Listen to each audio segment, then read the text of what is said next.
16तम जातीय मतदाता दिवस पालित।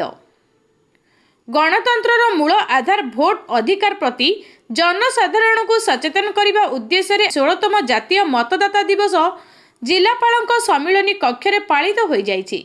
एही अवसर में जिलापाल श्री अंबर कुमार कर समस्त उपस्थित अधिकारी और कर्मचारी को गणतंत्र प्रति निष्ठा, स्वच्छ और निर्भय मतदान एवं निर्वाचन प्रक्रिया रे सक्रिय भागीदारी संपर्कित शपथ पाठ कराइथिले।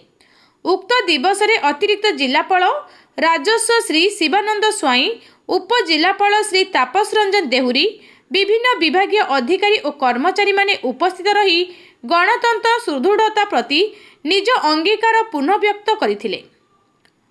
एही दिवस पालन माध्यम रे मतदान सचेतनता वृद्धि सह एक सक्रिय, समावेशी और सुदृढ़ गणतंत्र गढ़ी तोलिबा पई समस्त को प्रेरणा मिलिथिला। Bureau report, Kalinga Bharat news.